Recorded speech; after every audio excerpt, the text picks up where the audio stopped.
खास जड़ी बूटियों से बना पेट सफा आयुर्वेदिक चूर्ण। आज ही ले आएं। पेट सफा पहली रात से ही असर दिखाता है और इसकी आदत भी नहीं पड़ती। पेट सफा, हर रोग दफा। उत्तर प्रदेश शिया वक्फ बोर्ड के पूर्व चेयरमैन वसीम रिजवी के खिलाफ पूरा मुस्लिम समाज उबल पड़ा है। इसकी वजह है कुरान पर सुप्रीम कोर्ट में दायर उनकी एक याचिका। वसीम रिजवी ने अदालत में अर्जी देकर कुरान के कुछ हिस्सों को हटाने की मांग की है। उनकी दलील है कि वो जिन हिस्सों को हटाने की मांग कर रहे हैं उनसे आतंकवाद और कट्टरता को बढ़ावा मिलता है। पाक कुरान पर रिजवी के इन बयानों से मुसलमान और ये पूरी की पूरी कौम तो भड़की ही हुई है। खुद वसीम रिजवी के बीवी और बच्चों ने भी उनसे किनारा कर लिया है। इसके बावजूद वसीम रिजवी कदम पीछे खींचने को तैयार नहीं है और इसीलिए आज मास्टर स्ट्रोक की कवर स्टोरी बहुत ध्यान से देखिएगा।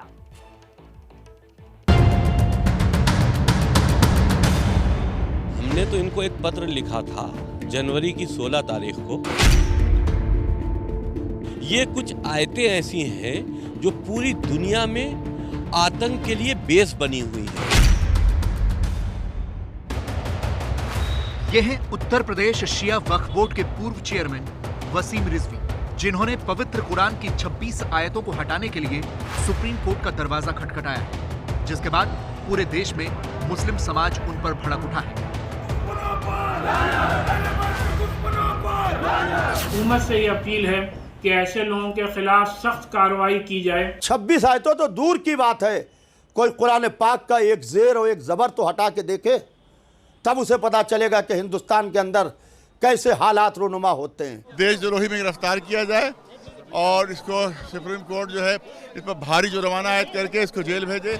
मुस्लिम धर्मगुरु वसीम रिजवी को धर्म निकाला दे रहे हैं और मुस्लिम समाज के लोग उनके खिलाफ सड़क पर उतरे हैं। कहीं उनके पोस्टर जलाए जा रहे हैं, कहीं उनकी तस्वीर पर जूते चप्पल बरस रहे हैं।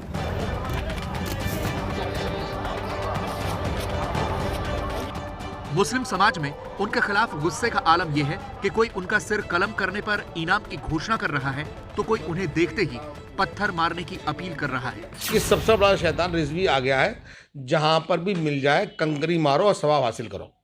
आपको अल्लाह पाक ने शैतान यही भेज दिया है हिंदुस्तान में इस वक्त। वसीम रिजवी के खिलाफ मुस्लिम समुदाय तो भड़का ही हुआ है, उनके घर और परिवार के लोगों ने भी उनका साथ छोड़ने का ऐलान कर दिया है।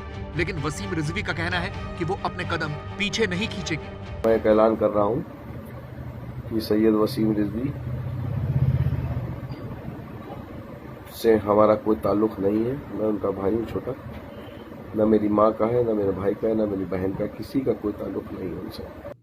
हमारे भाई, हमारे बीवी, हमारे बच्चे, हमारे रिश्तेदार सब हमको छोड़ के जा रहे हैं, इसलिए हम भी किसी के जाने की कोई परवाह नहीं करते।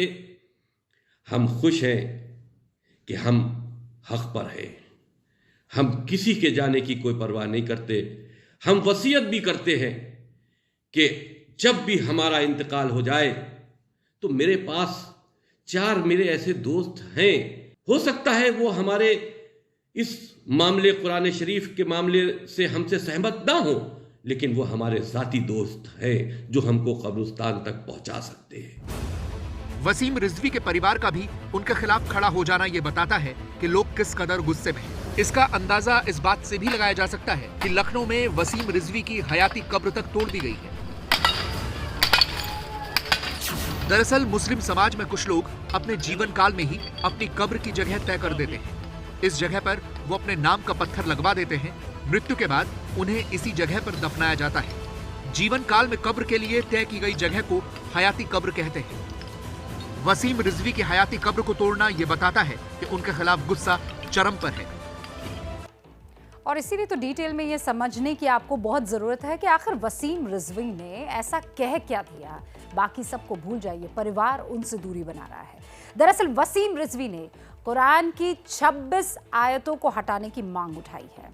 इसके लिए उन्होंने सुप्रीम कोर्ट में अर्जी दाखिल की है। वसीम रिजवी की ये दलील है कि इन 26 आयतों से आतंकवाद को बढ़ावा मिलता है और यही आयतें इस्लाम में कट्टरता को बढ़ा रही है, ये उनका दावा है। मुस्लिम धर्म के मुताबिक कुरान की आयतें जिब्राइल नाम के फरिश्ते, जिन्हें हम जिब्राइल अलैहिस्सलाम कहते हैं, उनके जरिए पैगंबर मोहम्मद सल्लल्लाहु अलैहि वसल्लम पर नाजिल हुई थी। वसीम रिजवी का कहना है कि जिन 26 आयतों को हटाने की वो बात कर रहे हैं वो पैगंबर मोहम्मद पर आई ही नहीं बल्कि उन्हें बाद में जोड़ा गया, जिससे कुरान में विरोधाभास पैदा होता है। कुरान प्रॉफिट मोहम्मद के ज़माने में आया, सब जानते हैं। प्रॉफिट मोहम्मद के ज़माने में जब उनको रसूल डिक्लेयर किया गया तो आयतें जिब्रील ऊपर से लेके आते थे, उनको बताते थे। वो जो अपने सहाबी थे, जो उनके साथ बैठने उठने वाले थे, उनको वो बता देते कि अल्लाह का ये मैसेज है। अब प्रॉफिट की डेथ होने से पहले उनकी ज़िंदगी में उसका कोई किताब नहीं बनी, उसको इकट्ठा नहीं किया गया।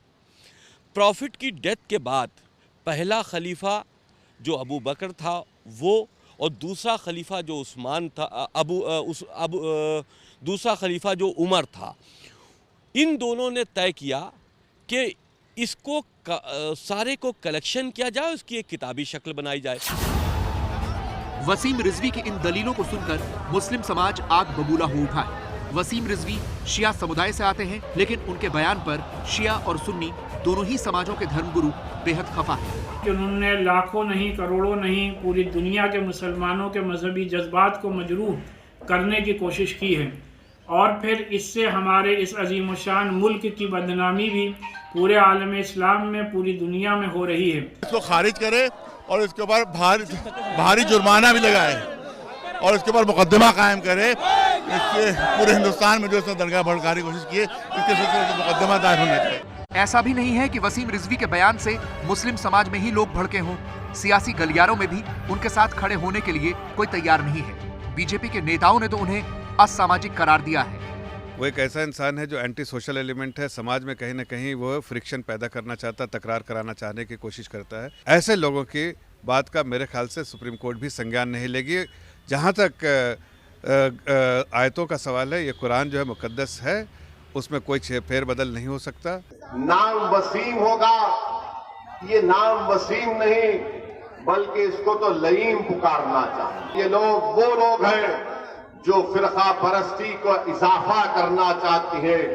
ये वो लोग हैं जो हमारी सफों में इंतशार को बर्पा करना चाहती है। जो लोग कुरान के बारे में इस तरह की बात कर रहे हैं, मैं तुमको लईम कहता हूं, मैं तुमको अबू जहल का जानशीन कहता हूं। तुम बेइज्जत हो गए और दुनिया देखेगी तुमको कि तुम्हारी बेइज्जती को, और तुम जिंदा जरूर रहोगे।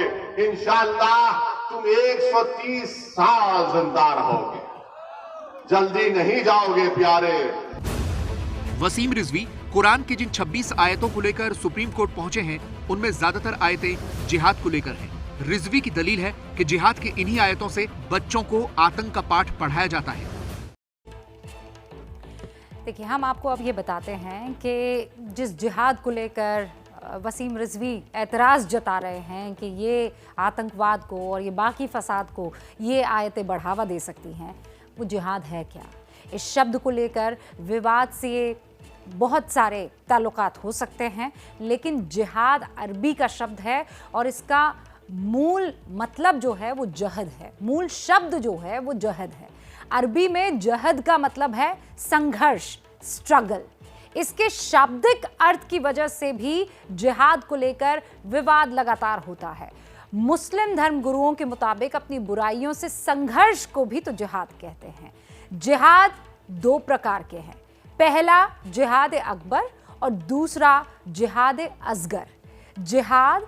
जिहाद अकबर का जो मतलब है, या ये कह दीजिए जिहाद अकबर जो है वो बड़ा जिहाद है, उसका मतलब बड़ा जिहाद, और जिहाद असगर का मतलब है छोटा स्ट्रगल, छोटा जिहाद। इंसान का खुद की बुराइयों से संघर्ष जिहाद अकबर में आता है, जबकि समाज की बुराइयों से संघर्ष जिहाद असगर में आता है। 11वीं शताब्दी में जेरूसलम में ईसाइयों और मुसलमानों के बीच जंग हुई थी और उसमें जिहाद का ऐलान हुआ था।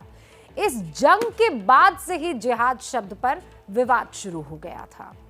जिहाद शब्द पर टीका टिप्पणी सदियों से होती रही है, ये पहली मर्तबा नहीं है और मुस्लिम समाज के लोग इसे बर्दाश्त भी कर लेते हैं। लेकिन वसीम रिजवी ने उस पाक कुरान पर सवाल उठाया है जिसके बारे में मुसलमानों का मानना है कि उसका एक शब्द भी बदला नहीं जा सकता है। वसीम रिजवी की मंशा क्या है ये तो ऊपर वाला जाने और वसीम रिजवी जाने। अरे भैया, तुम्हें कब्ज है क्या? लोग ऐसी गंभीर समस्या को हंसी मजाक में उड़ाते हैं। कब्ज कहने के लिए तो एक समस्या है, पर 1000 बीमारियों की जड़ है, इसे इग्नोर न करें। खास जड़ी बूटियों से बना पेट सफा आयुर्वेदिक च्यून आज ही ले आएं। पेट सफा पहली रात से ही असर दिखाता है और इसकी आदत भी नहीं पड़ती। पेट सफा, हर रोग दफा।